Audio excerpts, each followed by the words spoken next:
that is not draining, so we're going to be replacing the drain pump. Pretty common on the LG machines that the drain pump fails, unfortunately kind of early, maybe at the 3rd or 4th year mark. So I'm just draining out all the water that's left in the machine, and it took about 3 times I had to empty out that frying pan to get all the stuff out. And next thing I'll do is just remove a couple of screws here on the front panel, and this is a plastic piece that is covering the drain assembly. There's just 2 Phillips head screws you got to pull out. Pull the whole drain piece out. We've got all the water drained out. Now I'm removing 2 small Phillips head screws here at the bottom. They're about 3 inches apart, and they're part of what's holding the front panel on. There's a couple of screws at the bottom, and there's a couple of screws at the top. I'm going to bring the washing machine back down flat again, and I'm going to remove the little spring clamp that goes on the rubber gasket by prying it off with a Phillips or with a standard head screwdriver. Then I'll push the gasket in so that it's no longer connected to the front panel.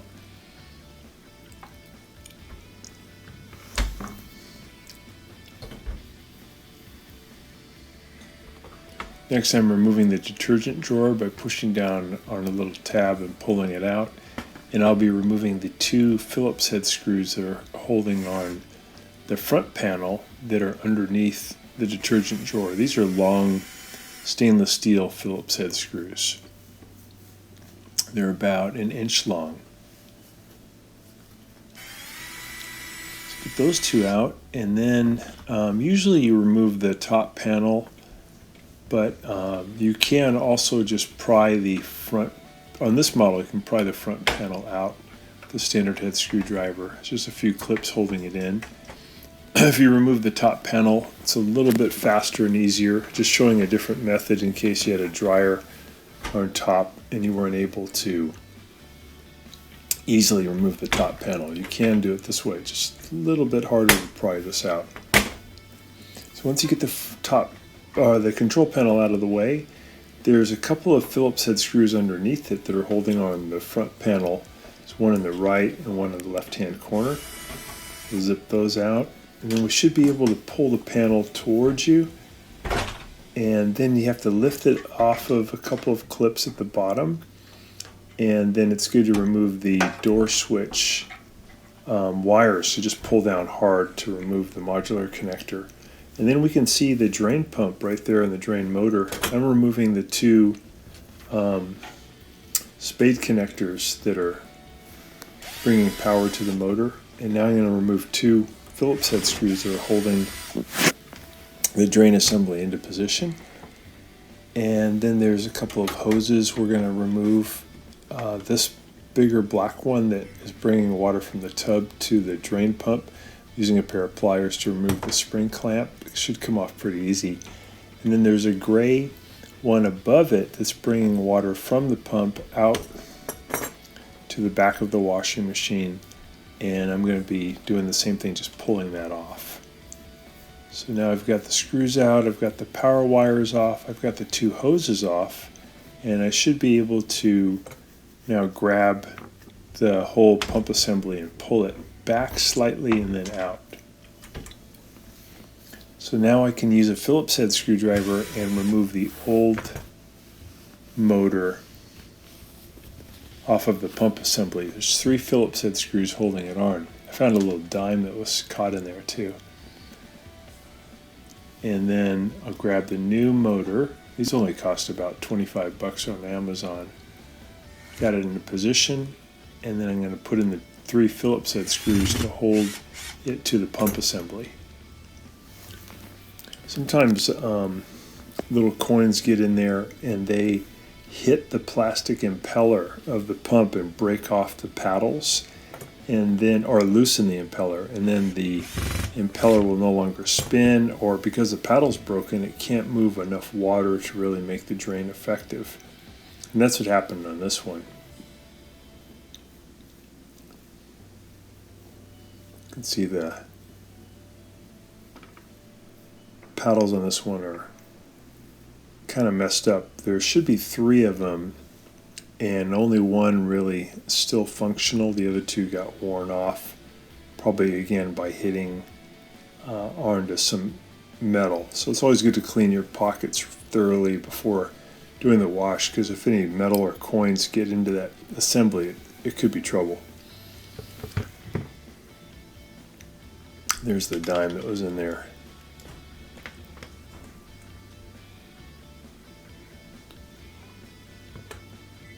So just going to make sure that those 3 screws are on there tight.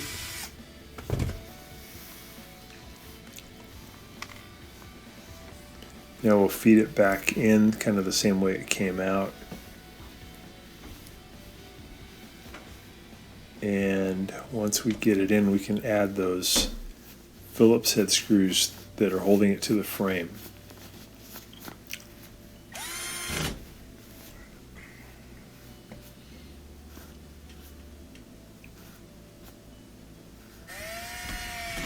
There we go. We'll reach in the back there and add the power wires back on to the spade connector, so they just slip on. You do want to make sure that they are on there fully and on there tight before you go to the next part. The next thing we would do after we get those wires on is we're going to go ahead and put the hoses back on. So the black hose goes on the front, we'll get that on, and then we'll use our pliers to put on the spring clamp.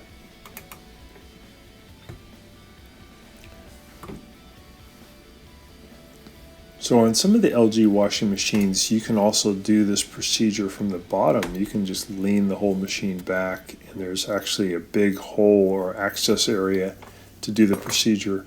On this one though, this version, there's a big plastic plate at the bottom, so you can't do it. You have to remove the front panel. So I'm putting the front panel back on. I'm going to put the door switch connector back on, so I want to get it into position and just make sure it's pushed in there strong, fully in there. There we go. And make sure the wire's out of the way.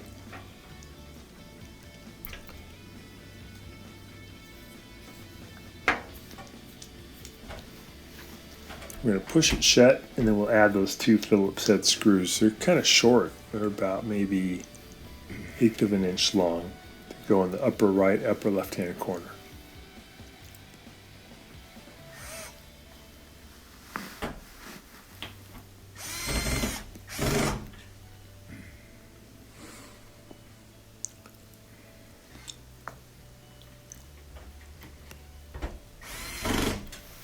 Okay, we got those. I'm going to reach in and grab that rubber gasket, and we're going to feed it back over the front panel, the middle ridge. Just going to go just about an inch at a time. I'm using 2 thumbs, one to kind of pull it out over the ridge, and the other one to push it down onto the ridge. I'm going to work around, make sure it's on nice and tight, and then I'll add the spring clamp back on.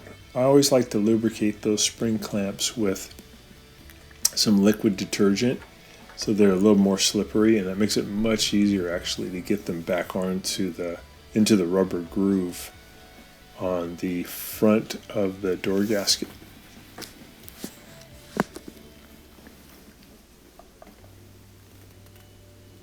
Take a little more time when you get near the hinge, because there's not much room. It's a little bit harder to get on.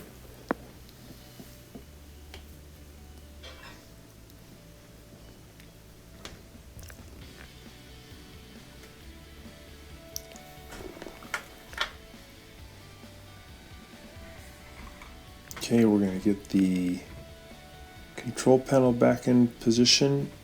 So I'm going to push in the top part first, and then I'll push in the bottom. And again, this is not the standard procedure. This is showing another way you could do it. Usually you want to take the top panel off, and then it's pretty easy to put this in. I'm just using a standard head screwdriver to pry it up a little bit so that the bottom part can fit in. I'm adding the Phillips head screws back. Bit hold on the front panel.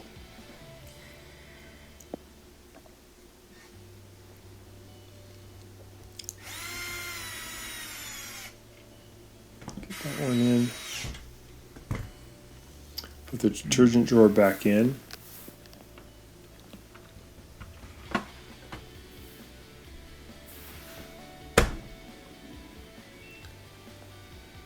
Alright, we're just going to test it, fill it with some water. And while that's filling, testing the fill and the agitation, put those two little screws back in at the bottom that are holding on the front panel. They're really tiny little screws.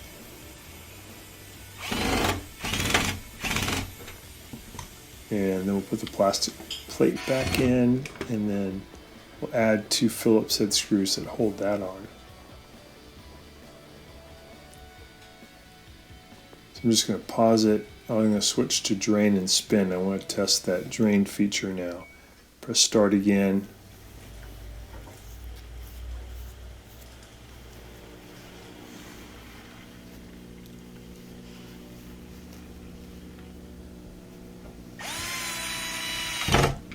Get that other screw on, put the little tube back into position.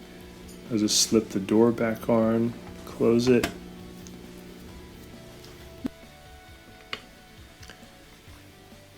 So I'm putting a little bit of lubricant or liquid detergent on the spring clamp on the metal. And we got the door open again. I'm going to start at the 12 o'clock position, and then I'll pull down and apart and get the spring to go down at the lowest point at the 6 o'clock position. So that went on good. And then I'll close it.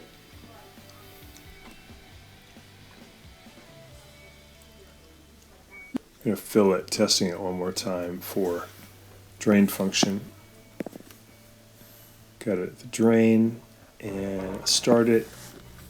And it's working good. It's draining fast. So hope this has been helpful to you. And please subscribe to our channel when you